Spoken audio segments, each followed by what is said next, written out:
प्रजापति दक्ष द्वारा भगवान शिव जी के अपमान की कहानी। राजा दक्ष यज्ञ को भंग करते समय वीरभद्र ने भृगु की दाढ़ी तथा पूषा के दांत क्यों उखाड़ दिए थे।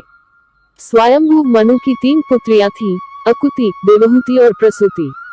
इनमें से प्रसूति का विवाह प्रजापति राजा दक्ष फल साथ हुआ।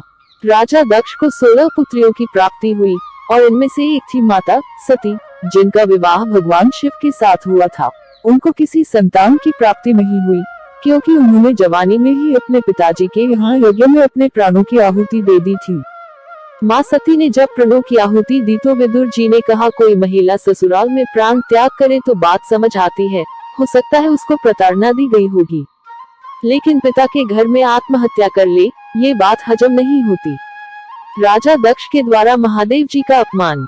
जब राजा दक्ष के महल में यज्ञ शुरू होने वाला था तो सारे देवी देवता वहां पहुंच गए।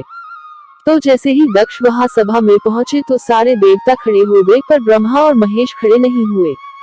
इसी पर दक्ष ने सोचा, चलो ब्रह्मा जी तो पिता हैं, वे खड़े नहीं हुए तो क्या हुआ, पर महादेव जी तो दामाद है और दामाद पुत्र के समान होता है।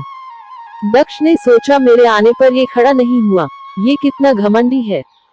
मैंने तो अपनी बेटी का विवाह इस मर्कट लोचन के साथ कर दिया, जिसको तो कोई सभ्यता शिष्टाचार ही नहीं। इस तरह से दक्ष ने भगवान महेश को बहुत अपशब्द बोले और खूब गाली गलौज किया। अब सवाल ये था, राजा दक्ष की सभा में महादेव उसके सम्मान के लिए क्यों नहीं उठे। महादेव का उद्देश्य राजा दक्ष का अपमान करना नहीं था, तो इसका उत्तर है, महादेव ध्यान में ऐसे मग्न बैठे थे, उनको पता ही नहीं लगा राजा दक्ष कब आया। जब राजा दक्ष गाली देने लगा तब उनका ध्यान टूटा। तब उन्होंने देखा राजा दक्ष बहुत क्रोधित होकर उन्हें गाली दे रहा है। यही होती है महापुरुषों की पहचान, चाहे वो भगवान हो या इंसान। अगर अनजाने में कोई मर्यादा का उल्लंघन हो जाए तो उसके बाद समाज तो कुछ न कुछ बोलेगा, और उनके बोलने पर भी महापुरुषों पर तनिक भर भी फर्क नहीं पड़ता है, ना कोई रिएक्शन देते हैं। इसी तरह यहाँ भी राजा दक्ष गाली दे रहा था, महादेव अपने ध्यान में बैठे हैं, उनके ऊपर कोई फर्क नहीं पड़ा, न ही उन्होंने कोई जवाब दिया। जब दक्ष ने देखा कि उसकी गाली देने के बाद भी महादेव पर कोई फर्क नहीं पड़ रहा है, तब दक्ष उसने हाथ में जल लेकर श्राप दे दिया, आज के बाद किसी यज्ञ में तुम्हारा हिस्सा नहीं होगा। भगवान महादेव फिर भी कुछ नहीं बोले। दक्ष ऐसा श्राप देकर सभा से चला गया। अब नंदीश्वर द्वारा दक्ष को श्राप। दोस्तों, उसके बाद नंदी कहाँ चुप रहने वाले थे, नंदी को क्रोध आ गया।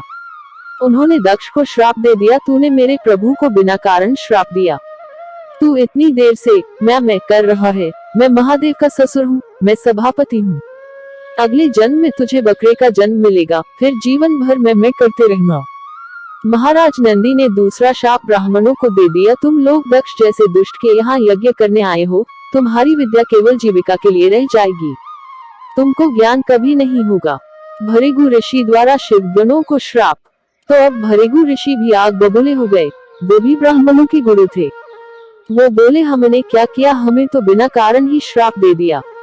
उन्होंने भगवान महादेव के गुणों को श्राप दे दिया, जितने भगवान महादेव के भक्त हैं सब ढोंगी हो जाएंगे, न स्नान करेंगे, न ठीक से पूजा करेंगे, भांग पिएंगे और हड्डियों की माला पहनेंगे।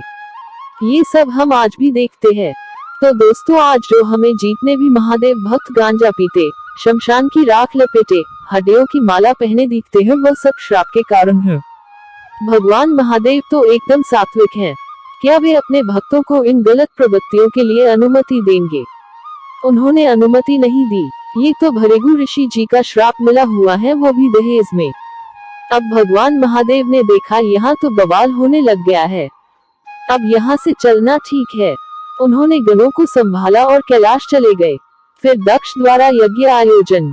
राजा दक्ष ने हरिद्वार के कनखल क्षेत्र में यज्ञ का आरंभ किया। उसने ऐसा वचन किया कि यज्ञ में मैं विष्णु की तो पूजा करूंगा, पर महादेव की नहीं। देवों ने उससे कहा कि तेरा यज्ञ सफल नहीं होगा, फिर भी उसने यही यज्ञ किया। इस तरह दक्ष ने भगवान विष्णु, ब्रह्मा जी और देवराज इंद्र को निमंत्रण दिया, पर महादेव को निमंत्रण नहीं दिया। माँ सती और महादेव संवाद। हरिद्वार में कनखल स्थान पर यज्ञ का आयोजन है। सारे देवता कैलाश पर्वत से होकर आ रहे हैं, तो माँ सती और भगवान महादेव को प्रणाम करके जा रहे हैं। सती ने पूछा, कहाँ जा रहे हो? दोस्तों, इसके बाद की कहानी हम आपको कल की वीडियो में सुनाएंगे। क्योंकि हम अभी ट्रेवलिंग कर रहे हैं। तो वीडियो अच्छी लगी हो तो लाइक, शेयर, कमेंट और चैनल पर नए हो तो सब्सक्राइब जरूर करें। तब तक के लिए जय हिंद, जय भारत। Thanks for watching.